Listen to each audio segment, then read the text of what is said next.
Hello, everyone, and welcome back to the GDQ Hotfix Trans Day of Visibility Celebration Showcase. My name is Quacksilver, and if you can't hear the Sega noise in the background in your head now, I need you to put it there. We are kicking off our Sega block, and she doesn't know this, but our next runner, I happened to see a video of her speedrunning a little game called Super Monkey Ball at Awesome Games Done Quick 2020, right around the time I was getting into speedrunning for the first time. So I've worn this phrase out over this weekend, but it is truly an honor and a privilege to welcome to the stage your T-Dom Showcase organizer, Helix, running Super Monkey Ball 2 Expert Warpless. Well, okay. I Sorry to put you on the I spot. could not have given anybody a better introduction than you just gave me there. That's a lot to live up to. Thank you. I feel like I hear that a lot. Um, that's ridiculous when I think about it. That my first GDQ run was like 5 years ago. Anyway, yes, this is Super Monkey Ball 2, which is funny because this is not the one I normally run. If you're familiar with my GDQ runs, but there is a really fun category in this game called Expert Warpless. If you've seen expert runs, you may notice that people skip a lot of the stages. We're not doing any of that. But before I get into that, I need to introduce my commentator, Nambo. Hello. I'm Nambo. I also run Monkey Ball stuff, but mostly custom levels, and I'm here to help explain stuff when Helix needs to lock in. Yep, there will be a couple times I need to lock in. So, not only are we playing Expert, it also includes Master. It says 60 stages, it's actually 80. These numbers are wrong, there are extra stages. But we can talk about all that once we get into it. I should have given myself extra lives before this. This will be fine. Okay, yeah, I guess we should just get into it. So on go, 3, 2, 1, go. Good luck. Very first thing I'm going to be doing here is a pause strat. We'll talk about that later. It's a lot to explain right now, but hopefully this actually works. Because there's a real chance I just like mess it up, and then we're really sad.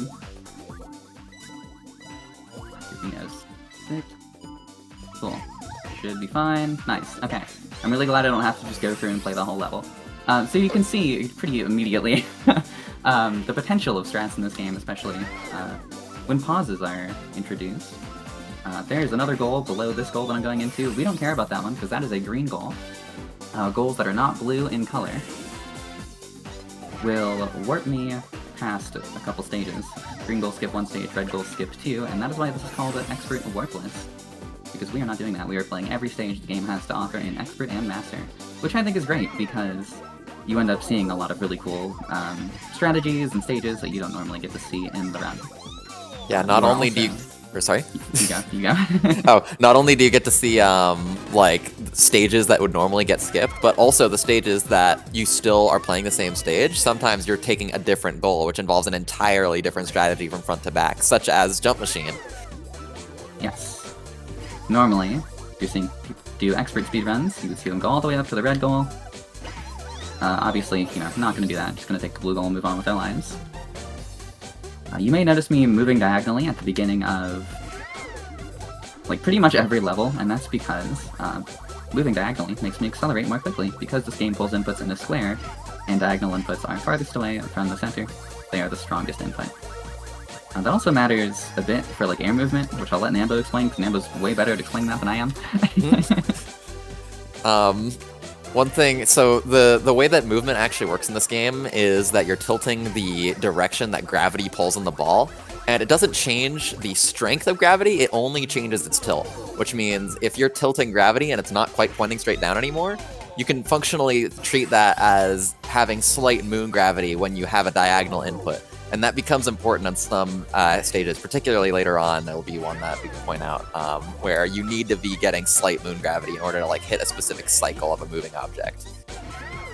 Yes. But it also just helps you like get more distance in the air, because if you have slight moon gravity, because you're doing like snaking movements in the air, that means that you can actually just straight up reach further from a single bounce or a single jump. Exactly, and that will come up at some point. Yeah, and now we're moving into the second split. We call sets of 10 stages splits, because, in the community we tend to split every 10 stages. We have another pause track coming up pretty soon, so I think it's time to actually explain these.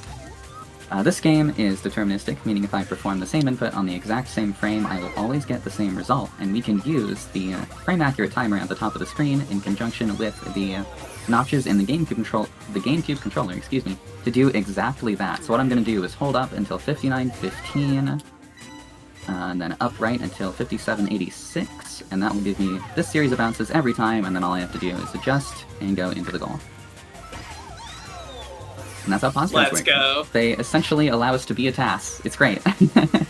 Yeah, normally if you just try to go for those like little edge hits on the corners of surfaces like that, like without any kind of task setup, then it is unbelievably inconsistent. Thanks, Brandish. Yes, exactly. Pause strats allow us to do things that would normally not be humanly possible. And of course, this is timed RTA, so you want to spend as little time possible in the pause menu. But just the strats that it lets us do end up saving way more time than we spend to pause, generally. Yeah. It is very much an art form, like learning to pause both fast and consistently, because, like, even just hitting the frames in general, like, is way harder than it might initially just seem. Because, like, oh, you can freeze the game as much as you want. Yeah, but you still are hitting a 1/60th of a second window in order to land on the proper frame. And if you don't hit that frame, then you have to have all these backups memorized of, like, trees of different orders of operations of, like, okay, if this doesn't work, then I need to hit this frame instead, and then do this different adjust, and it can get crazy. Absolutely. Yeah, I actually have... Come on, Cliffs! I am doing a strat that is honestly very difficult, because I'm trying to just cut through the middle here and adjust into the goal, which... Missing this 5 times in a row is very funny, because I have been hitting this first try in most of my runs up to this point, so of course this would happen now. Anyone who has goofed around for more than a minute with trick shots in this game knows how evil the party ball is. Okay, Yes. so my problem with doing the other strat is that I have not practiced any of the other strats on this level. So we're just kind of winging it at this point. Let's bounce here. Okay, you know what? It's fine. We're faster. It's not the stage I expected to have a complete meltdown on, I'm gonna be honest. There are other stages that are way scarier, so that's really funny that that's the one that cost me like a minute of my time. It's okay, it just means we got more Clock Tower music. That's true, that's true. Oh, okay. Yeah, I actually have the pause spreadsheet up in front of me for pretty much exactly that reason. If I like miss a frame and I end up on some weird backup tree, it very well could happen. I'm maybe not as familiar with this game as I should be, given I've just been so busy. I mean, I don't think there's anyone that knows every backup on every stage, even in, like, their main category, because there's so many just, like, random obscure backups out there. Yeah, and we keep finding more. I feel like I find a backup for something every time I play this game. It's like, well, I better go write that down. And then the plot sheet just gets larger and larger. Okay. It's time to actually talk about movement again, because this is, like, the hardest movement strat in the run, probably. Okay, well, and I completely whiffed the clip. So what I was trying to do there was get a decent clip, get onto this bridge as early as possible, and then do some really specific movement to just get up it very quickly and carry my speed through the ending, and get to the goal on first cycle. But I completely whiffed, and so I'm getting second cycle, which is fine. If I was too slow, this is the cycle I would have gotten anyway. And it's the cycle most people get, because that strat is very, very difficult. It doesn't look like it when you see people do it, but if you ever try it yourself, it's very hard.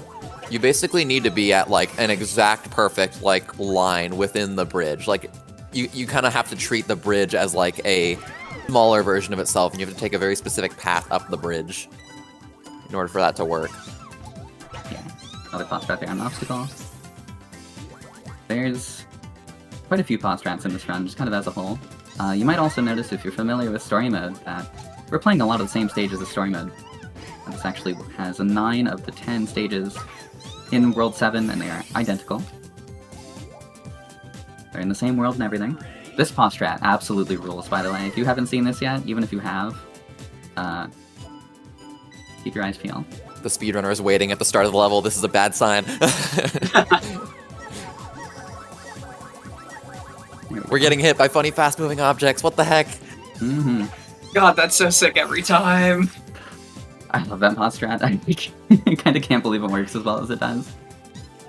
Speaking of pause strats, here is the original pause strat on clock. If you pause at 59:61 and hold up, you can just do this, which is great, because the stage takes forever otherwise. It's like cycles, cycles, cycles the stage.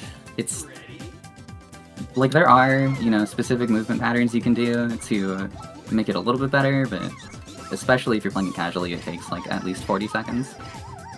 Oh, what is Double Spiral doing to me? How did I not fall off? Those were some We take magical those? hits.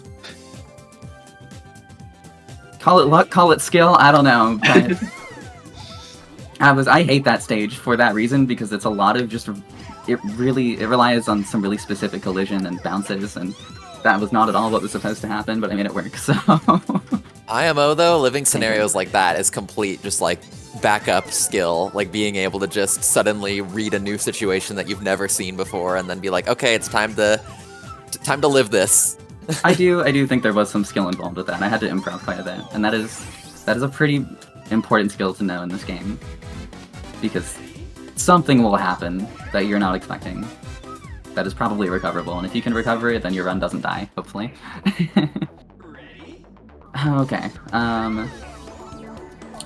this split is ridiculous, and it is because, mainly, of two stages, those being Entangle Path and Warp, and you will see why very shortly. Gotta get past a couple more levels first. This one's funny, because the setup is just a hold up at the start, and then you get a nice bounce off that switch, and you can finish it like this. Both of those aforementioned levels, by the way, are levels that only show up in Warpless. Yes, exactly. Well, Entangle Path shows up, but you do a different strategy if you're taking the warp goal, because there's a green goal on it that is... it's nowhere near as, like, flashy. Yes. But speaking of, here it comes, next stage. I'm going to be doing, frankly, a ridiculous pause strat that I'm going to need to lock in for. This pause strat, I think, started out as a dedicated individual level strategy that, basically entirely skips the cycle of the bridge, because you have to wait forever for this bridge to line up to reach the blue goal, but because the bridge is moving so fast, you can just get absolutely sent by it like that. Just absolute nail the strat. What the heck? If you are playing that stage casually and you want to get the blue goal, you have to wait like 30 seconds for the bridge to extend to the blue goal and then go down it. Or you can do what I just did. How recent is that pause strat? I have never seen that before. I'm losing my whole mind. Mm-hmm. I love that strat. That's like the whole reason I wanted to play this category. I'm gonna be so real, because I was like, I want to do that in a run. And not only did I nail it, I absolutely nailed the pauses too. That was really good. Okay, that entirely makes up for what happened on Cliffs earlier. I thought Entangled Path was gonna be the stage that trips me up. Cliffs was just charging you up. Yeah. Now doing another big pause strat here. Okay, this is gonna make... Ooh, accidentally unpaused. That happens. What I was trying to do is advance by exactly 1 frame, and I accidentally hit start a little bit too quickly after pressing B, which caused the game to completely unpause. Okay, got the last frame, gonna get a fun bumper bounce here, and then just adjust into the goal, like that. Yeah. These little, like, bumper obstacles behave very similar to, like, the actual bumpers in, like, a pinball machine, in that they are very volatile in the directions that they sent you. You basically need those, like, task setup things in order to get any resemblance of consistent collision off of them that can, like, bring you where you want to go. Absolutely. So that's the really scary stuff done with, at least for this section of stages. There's a lot more in the run as a whole. We're only, like, halfway through this run, so... The best part about Monkey Ball, though, is even when the stages are done being scary, they're never done being flashy. Exactly. Exactly. Like, this next split is relatively tame compared to what I just went through, but it's still gonna look pretty cool.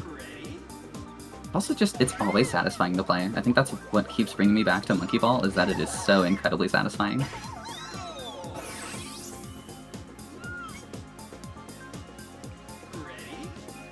Also, you know, Quack said some really nice things about me earlier, and I'm gonna say no you, and say thank you so much, Quack, for helping me, like, organize this. I think I told you it at the end of your Rift showcase, which, by the way, you all should check out if you haven't. VODs on youtube.com/gamesdonequick for this and all other events we do on this channel. I set you up for the layup there. Nice job. Yeah, it's, hey. You put him up by knocking down. Anyway, I genuinely could not have done this without your help. So thank you. You have been not only just a huge help, but also very fun to work with. It's been great. I appreciate it so much, and putting the schedule together has been a unique joy. The TGNC community in speedrunning is so powerful and gets more and more powerful every year, and to be able to uplift that with you is so special to me. Likewise. Well put. Okay, back to Monkey Ball, because this is another strat where we just get hit by something and go in the goal. That's the object that's supposed to knock you off the stage, by the way. Nope, knocks you into the goal with that strat. I remember taking like an hour on this casually as a child. You had seen my beloved. Yeah, been there. Okay, slowed down a little bit more than I needed to there, but I really did not want to fall off the edge because that loses like 20 seconds to fall off there. The time loss stacks up in this category so quickly. It's so impossible to tell what someone is doing on Corkscrew because you're just watching the ball like roll around this giant tube, but there are very specific inputs that you want to do like throughout the tube in order to not only avoid falling out the little gaps in the tube, but also like slow down for the goal but still have it be fast. Exactly. I'm glad I hit twin base in that strat. Looks really satisfying when done well. I see a question from chat. Any details on why Baby is best to use? I think 38 is a working frame. Yeah, it is. The reason I'm using Baby is because he has the smallest model, and so it's easiest to see around him. That's literally it. All the monkeys have the same stats. You can use whoever you want and put up a competitive time. I just like being able to see. I do think that Baby actually saves like a fraction of a second in Expert specifically because of the text boxes. I think Baby has the shortest text box I think before you're the right. extra stages. I remember that. I think Frix was telling me that. Shout out to Frix. I think that might be the case in SMB1 as well, actually. It's a very, very slight time save, so it's mostly preference, but like Yes. it is a slight difference in Expert specifically. I completely forgot about that. That's a good point. Also, nice job getting charged so quickly after like backing out of the pause strat. That stage is very inconsistent when you're not pausing. Oops, okay. Going for a pause strat here on Strata to get into the blue goal early. I don't know that you have seen this one, Nambo, because I made this pause strat up like a week ago. Oh. Okay, there's one more frame. Doing a little bit of edge riding. Love to see it. There we go. Oh, you like barely tapped the wall on the way in. That wall makes that goal entry so much harder than it would otherwise be. Yes. And that is why I do a pause strat, otherwise I probably wouldn't have to. Yeah, especially with the blue goal too, because it comes up on you faster. Yes. And this is yet another pause strat to just guarantee some specific collision. That's kind of, in a lot of cases, that's the theme of pause strats. Collision in this game is not the most consistent thing ever if you're not doing pause strats. You're subject to what I like to call human input RNG, so there are a lot of strats that just do not consistently work if you are... Yeah. Yeah, a lot of it has to do... exactly the same thing. A lot of it just has to do with how the ball is positioned on a frame-by-frame basis, like whether or not you're like touching the thing on the first frame when you hit it, or if you would be going over it the first frame that you hit it, and all that like frame alignment nonsense is what makes a lot of clips and whatnot inconsistent in this game, which is why they're usually set up with pause strats to actually make them consistent on categories like this. Or in pauseless categories, a lot of times you'll just choose a strat that's a little bit slower, but that is also still consistent. Oh, come on, Blue. Oh, come on. Yeah, this happens to me on the stage a lot. I'm not even surprised. There we go. And of course, I needed to take blue gold there to show off pendulums and the conical slider, which are some of the flashiest stages on the run. I mean, look at this. Oh, that ended up being a really weird bounce, actually. Yeah, the animation here of the thing swinging under itself is only there to look cool, but it has collision, so might as well smack it for some speed. Oh, come on. You couldn't have given me a side goal there, game. The party ball, it's ruthless today. It'd be like that. It's fine. It's fine. Don't worry about it. This is why my estimate is so high, because like I said, the time loss really stacks up. My PB is sub 23. Okay. Another really flashy looking pause strat here. Oh, this one's so cool. One more frame. We're gonna take all the speed I got through that wormhole and just shoot directly into the goal. You're shooting into the goal sideways too, and in order to enter a goal on its side like that, you need to make sure that you're crossing the center of the goal tape, like horizontally on the frame that you're like actually hitting it. You can't just like graze the goalpost, because in order for it to count as a goal, you have to cross that plane that is the goal tape. Instruction, please. This is the problem when pause strats don't have backups, is that if you miss your frame, you're just kind of screwed. There we go. Now I still have to do the adjustment correctly. Nice. Alright. A little bit of party bombing up there just to move it out of my way. And then I'm just going to use a consistency frame here. I hate this stage.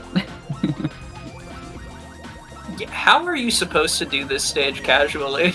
Genuinely, I have no idea. You know, I don't quite understand either.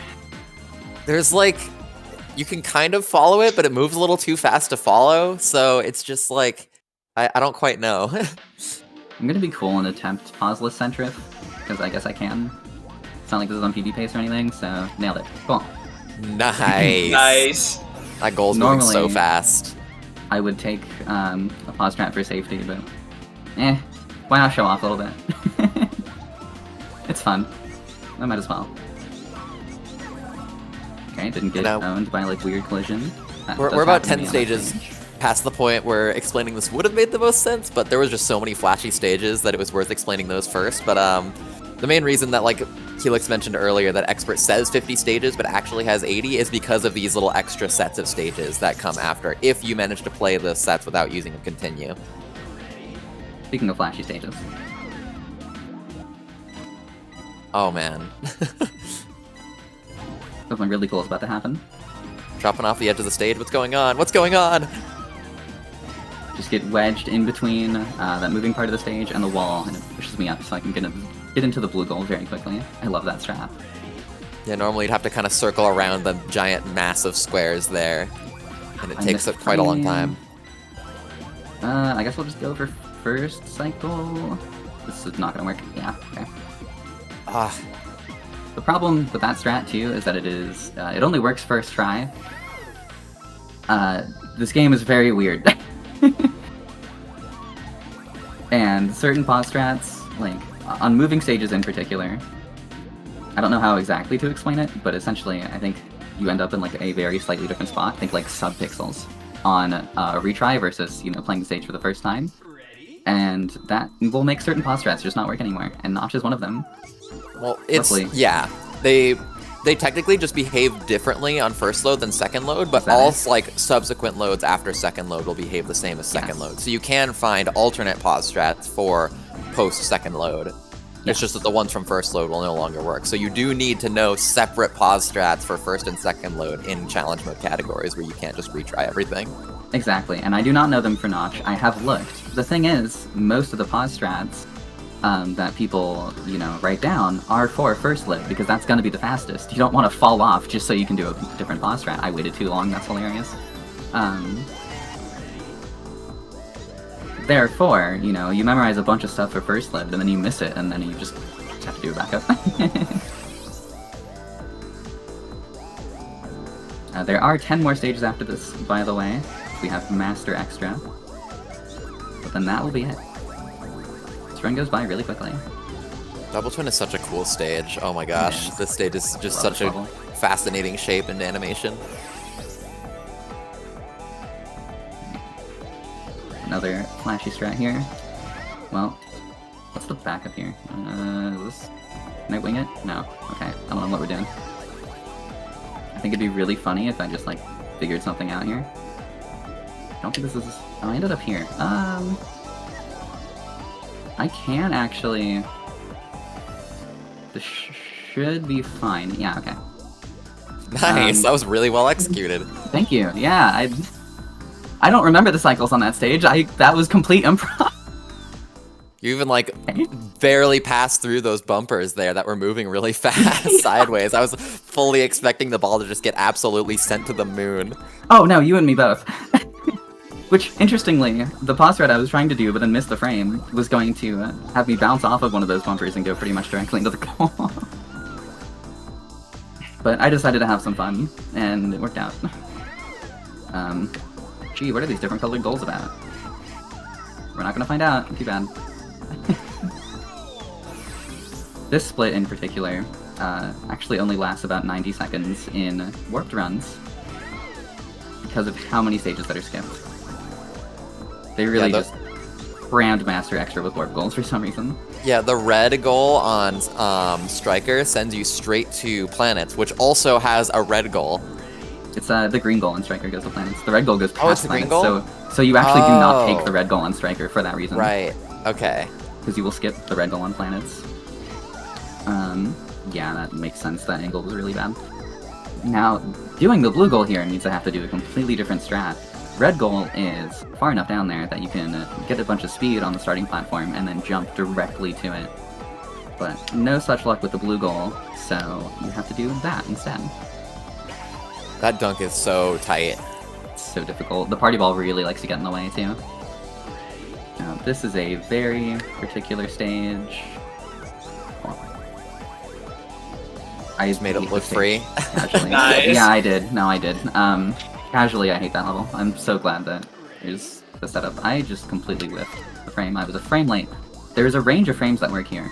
95 to 91, and I got 90, of course, so I was 1 frame late. But hitting that pause strat lets us... Oh, okay. This was happening during my practice run last night, too. Like, the exact same situation.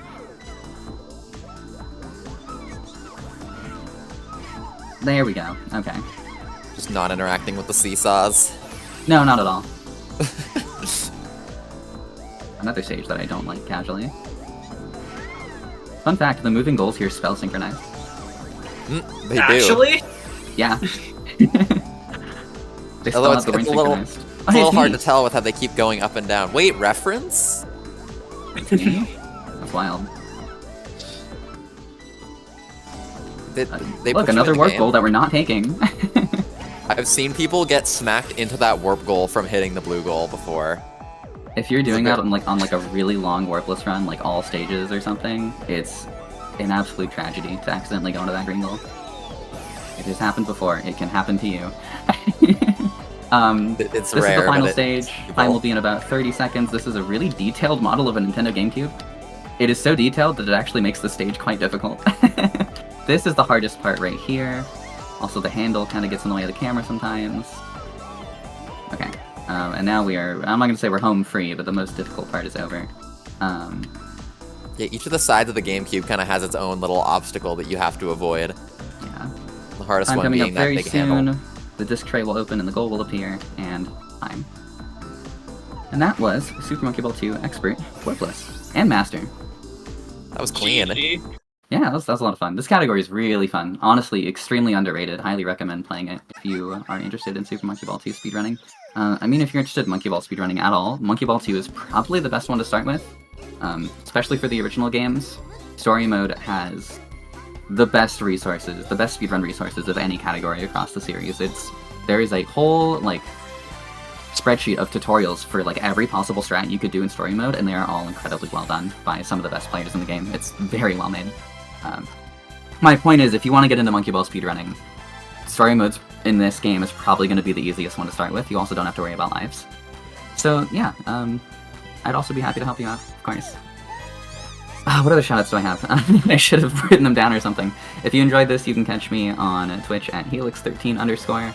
That is also my YouTube, and I am on Blue Sky at helix.midwestspeedfest.com on Blue Sky. Shout out to Midwest Speedfest as well. That's the marathon that I help organize. And we are actually having our next event month. I'll probably have more stuff to say at the end of this event, but it has been such a blast and such an honor to be able to do this for the community. I'm also just having so much fun. It's been great to see. It feels like everyone is having a lot of fun. It just kind of comes through in, you know, the runners, the commentary, and the chat. It's been really, really nice to see. But I'll stop yapping so we can get a move on with our Sega block. You will hear from me again very soon because I'll be hosting the second half of this. Thank you again, Quacksilver, and thank you, Nambo, for hopping on for commentary. Very helpful. Thank you for having me. Shout out to GDQ Tech as well for helping us out. Yeah, I'll catch y'all in a little bit. Until then, trans rights. See ya. Trans rights always and forever. Thank you so much, Helix. I'm so glad my camera wasn't going out to stream during this because I was just staring mouth agape at all of the pause strats. Like Helix said, we are going to kick our Sega block into high gear when we get back from the break. We are starting our 1-2 punch of Sonic Adventure with some SADX, so don't go anywhere.